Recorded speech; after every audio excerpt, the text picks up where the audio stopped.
Next year is America's 250th birthday, what is officially called a semi-quincentennial. There you go. I knew I was going to butcher that, even though I went over it about 5 times.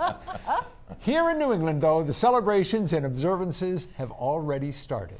1775 was the year of the battle at Lexington and Concord, Bunker Hill, the burning of Falmouth, and a remarkable effort to capture Canada from the British.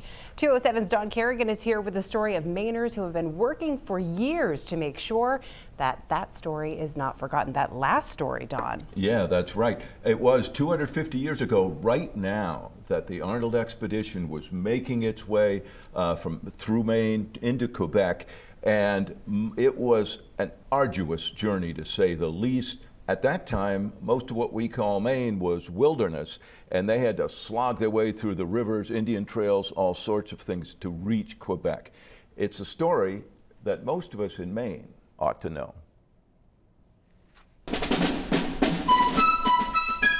When America was being born, rivers like the Kennebec were the highways.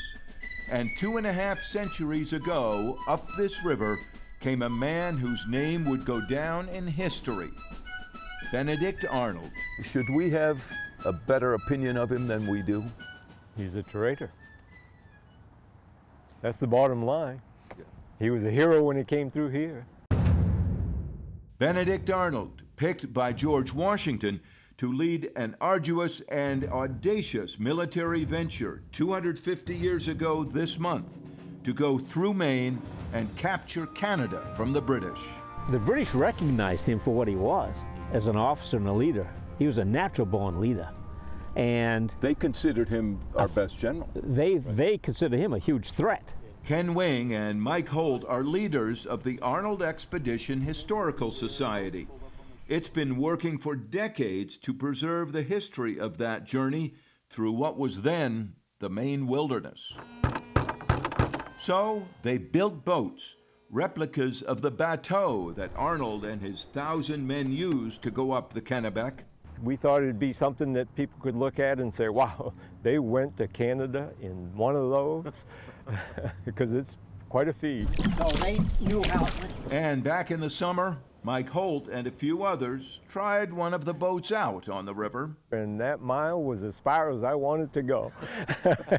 It was hard work, and there were only 4 of us in the boat. Fort Halifax in Winslow was one of the last parts of civilization the Arnold expedition would see in Maine. From there, they paddled and rowed and dragged the loaded bateau through the low waters of the Kennebec, around waterfalls and rapids, eventually overland at what came to be known as the carrying place.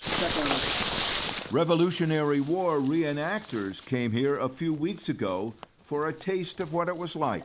I just can't imagine picking one of these things up and carrying it around. They left Fort Weston with what they thought was 100 ton of boats and equipment.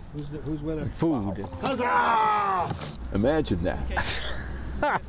In the fall, short days, cold days, at the end of it they're in snow, on 3/4 rations after the carrying place. They were on 3/4 rations. Through the woods and ponds they went, into the Dead River, up to what is now the town of Eustis. It was a brutal experience here in the expedition, for some maybe 1,200 people. It was a brutal experience. 650 of them only were the ones that made it to the north side of the St. Lawrence. Men got hurt, men got sick, and some died. Some gave up and went back to Massachusetts. Finally, Arnold reached the St. Lawrence River in early November. Should they have attacked a lot earlier than they did? Yep. The garrison there at Quebec City was unmanned because everybody was in Montreal. Why? Because Montgomery was attacking from New York. So Carleton left with all the troops to go upriver to save Montreal, which they didn't do.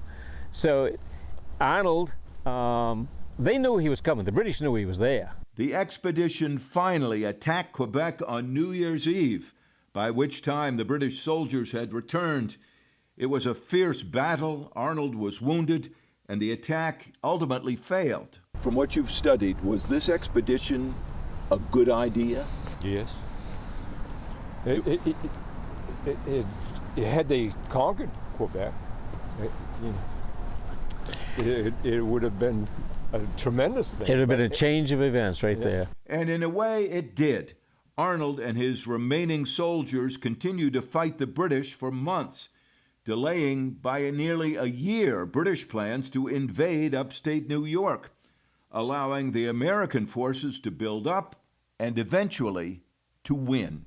The Arnold expedition may be just a footnote in most histories now, but along this river, it's remembered. We hope to have the other 4 located at places like Norwich Walk, Skowhegan. We have one in Pittston. Memorialized by the bateau on display near the water. And farther upstream, Yeah, my father was a lifelong student of Arnold Expedition because he grew up in Flagstaff Village, and of course Flagstaff Village got its name from Arnold, and Mount Bigelow is right there, and everything about that area is about Arnold. I mean, I live on the Arnold Trail. That's my physical address. There's hotels, there's bars, there's restaurants named after Arnold. Everything is about Arnold, Arnold, Arnold, and you just kind of take it on. and as we head into America's 250th birthday, it's worth remembering this story and the time in Maine's woods and rivers when the Revolutionary War was very real. Our thanks again to Maine Public TV for that video of the reenactors. 50 years ago, on the 200th anniversary of the Arnold expedition, there was a huge reenactment involving Maine, Massachusetts, Canada, some other states, and they literally retraced the steps up the Kennebec, up through Maine to Quebec. They even staged a battle, a mock battle, we should say, on the Plains of Abraham outside of Quebec. It is a remarkable story, and it's, as you read Rick Atkinson's history of the Revolution, a very important aspect of it that we never learned in school. All right. Thanks, Don.